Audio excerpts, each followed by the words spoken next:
Why don't black people want to vote for Republicans? So I'm actually the only black Republican campaign consultant that I have ever met. I've oftentimes met black Republicans who worked on Capitol Hill, and they worked on legislation, they did lobbying, they did a lot of those things, but actually a campaign consultant, I'm like the only one, which means that I'm the one people want to ask about race and politics in the Republican Party.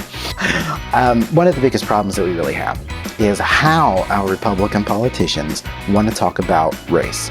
And over the years, I've highlighted 4 or 5 issues that I think are key in having a better understanding as to why we can't get this community to wholesale come out and vote for us the way we would like. The first is that we don't recognize race issues. For example, there's a lot of black pundits who go in conservative media who whine about how racism isn't real, it's a Democrat conspiracy, and how the good white man in the Republican Party aren't racist.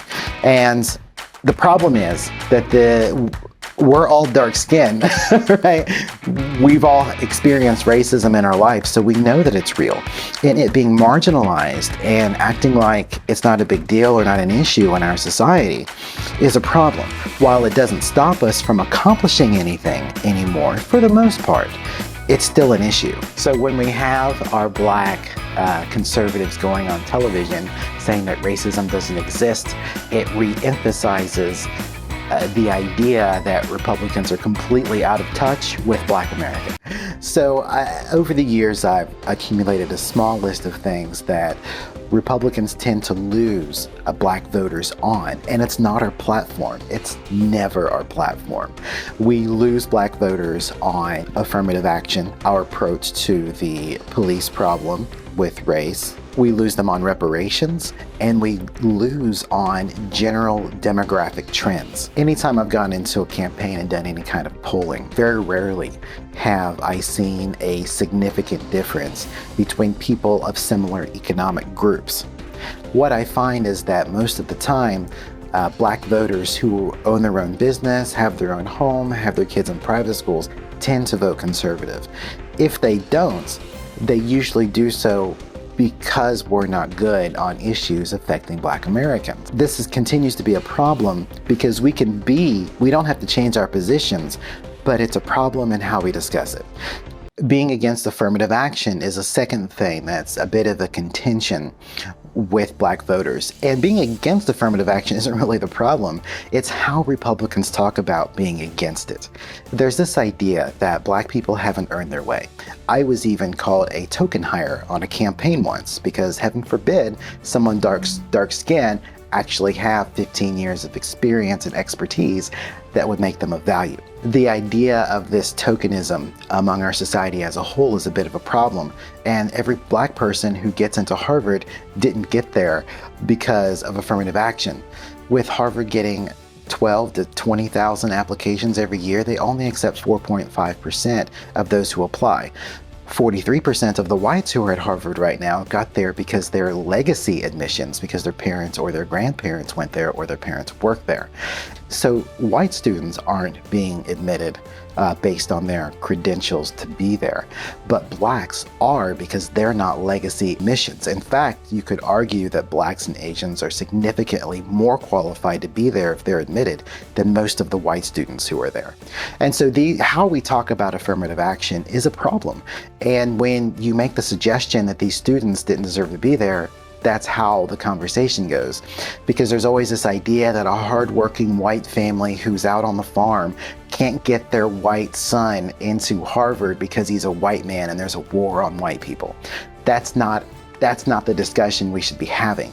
Racial quotas are racism on their own. That's a form of racism. And even though the university is trying to create a balance of ethnicities on the university so that it better represents the world the students who leave need to be prepared for, racial quotas are on their own a form of racism. And that's the discussion that we should be having. Is this racism or racial selective admissions in college for jobs for these other industries really a great way to fix some of the problems we've had in our society? We could have an intelligent conversation about affirmative action as a whole instead of having this nasty idea that the left is at war with whites and they hate white people. And Someone's giving the blacks a step up, and the left is putting the boots on the white necks of real Americans.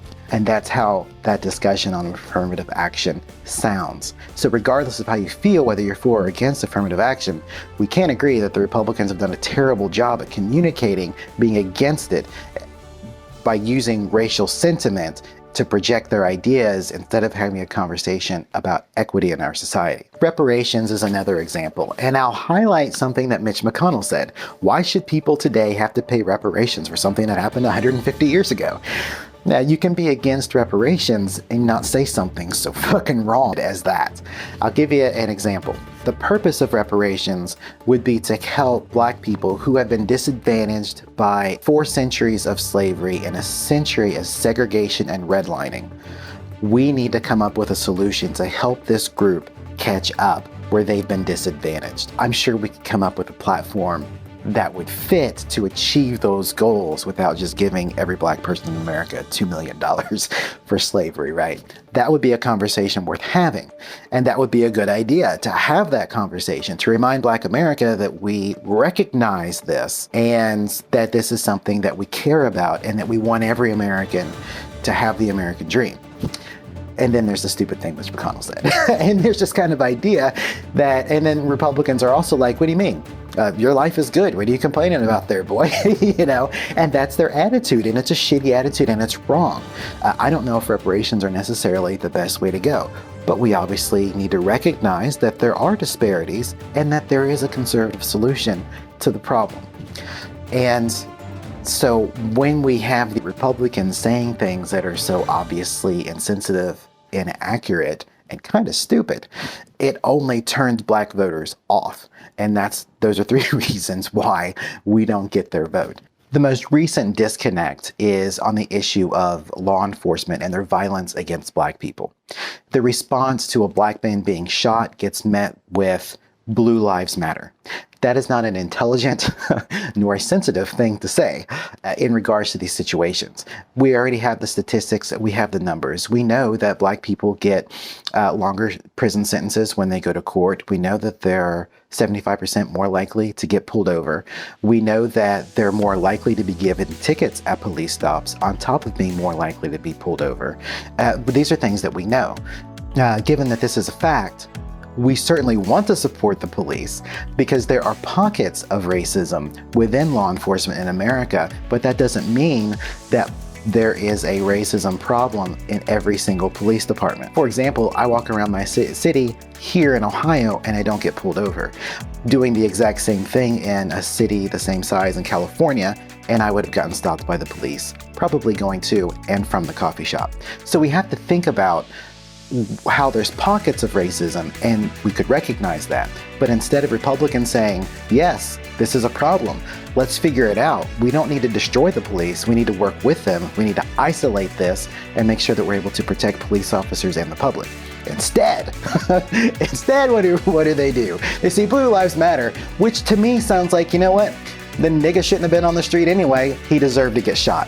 And I know I work with these guys, and I don't think they necessarily mean it that way, but the problem that we really have is there's a lack of recognition that this is a problem.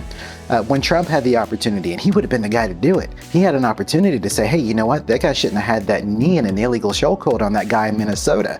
We've got to make sure law enforcement are doing the job so that they can continue to protect the public and have our trust. Did he say something that's smart? No, he didn't. He said Blue Lives Matter and blah, blah, blah. The point is, when there are opportunities to take leadership on these issues, Republicans fail. They could have highlighted how all these killings of black people take place in blue cities controlled by Democrat city councils, Democrat mayors, and union-hired police officers. These police officers, for example, can't be fired most of the time when they are accused of racism, or if they are fired, it's expunged from the record within 2 years per union contracts. So if they go for a job 2 years later, the new police department doesn't know that they've been fired 3 times for calling people the N-word and shooting at them, right? They just don't know that. And these are Democrat policies and why we have some of these issues, and we could have tackled it. But instead, Republicans decided to say Blue Lives Matter, law and authority. And what it sounded to me like, what are you niggers doing complaining? you got it pretty good compared to how you had it back when you were on the cotton fields. There is an opportunity there to do better. So these are things that we have to keep in mind. We have good solutions for everybody in our country. We have a good platform that people like and agree with. I think few people disagree with our economic strategy. We want to cut taxes, encourage economic growth, and make sure everybody gets ahead. But we can only do that. We can only do that and only do that if we're actually addressing some of the social concerns of the people that we have. Right now, the Republican Party is seen as the protector of white Christian morals. You will not replace us! You will not replace us! Even though we're founded on Roman morals and Roman philosophy at the end of the New Enlightenment, there has crept within the right these ideas and this image of the Republican Party being the savior of white America. And that's not at all what it was for. And so that also makes it somewhat difficult for us to go out to other communities and say, we've got answers that will help you to thrive in our country. So in summary, there are things that we can do as a movement that certainly helps us to make advances in having conversations with Black America and recognizing the genuine and real issues that Black people face.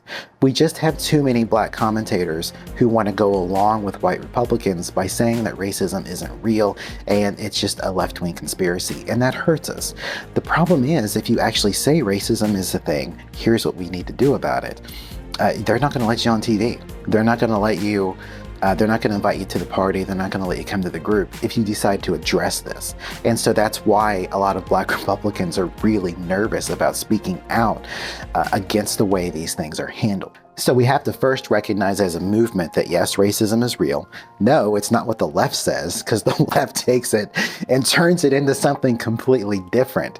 The racism that actually exists in real life is more like you're going in for a job and on the resume it's a Black looking name. Well, they're 80% less likely to make that call to invite the person in for an interview. In studies where they evaluated interviews, they did video things. It's really interesting. But they did a study where the interviews basically went the same way. They were rated the same way. They had almost the same conversations with people of the same credentials. The white man was statistically more likely to be hired than the Black one when being interviewed by whites. Why is that? So there are things that are happening in the world of racism that doesn't mean we have a nationwide white conspiracy to deprive the Black man of his liberty. That's far from the case. So the racism is also not what the left says it is. And I think that creates a lot of problems too, because a lot of what happens on the right is a reaction to the things that are said and done on the left, which themselves are incredibly inaccurate, tend to exaggerate, and are directly lies and the opposite completely of the actual plight Black people face. For example, my son was at work just a couple of days ago, and his employer says, hey, you're mixed race, right? And Ben's like, yeah, my dad's Black. Well, his employer says, oh, part Black, huh? So you like to eat bananas and climb trees, huh? Right?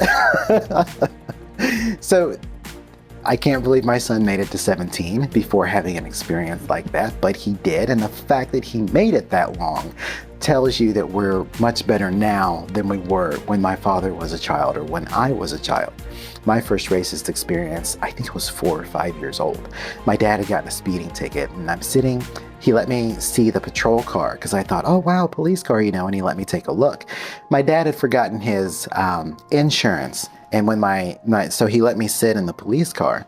And when my dad was getting insurance papers out of the car, the police officer said to me, when you grow up, you want to be like your father. He's a good nigger and he knows his place. You want to make sure you know your place as well.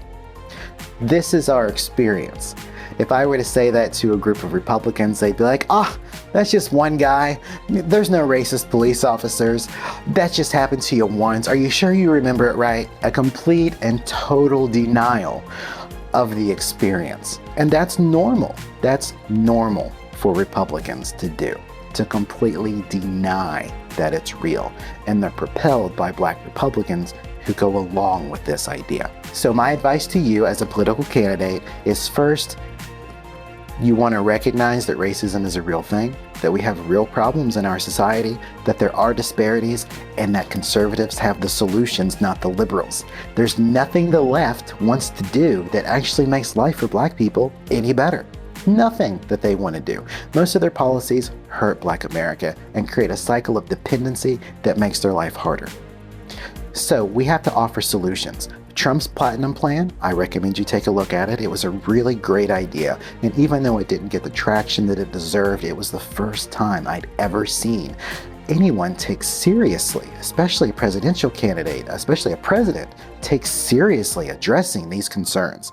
The fact that Trump lost was largely disappointing because he actually had a plan, which was a surprise to me. I was never, wow, Trump, okay, but he had an idea and he was going to do something. I liked that Platinum Plan.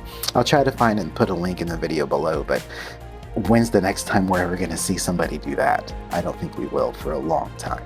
So please keep this in mind. And also, take time to ask Black people that you know, or even at the door, say, hey, I admit it. I'm white and I don't know anything about your experience. Please enlighten me. Voters are usually excited to talk to you about their lives because they don't have candidates knock on the door very often, and it's the only way you'll ever learn. This is true of white voters too. You should be asking as many voters as you can about their experience so that they know, and you can't be afraid to ask about race. Some people are gonna be like, yo, Republicans are just a bunch of honky racists. You're just gonna have to suck it up. You're going to get that. It's just the way it goes. But when you do have those conversations, they're going to mean something and they're going to help you if this is an area where you don't know. So good luck on the campaign. And please remember what I said here.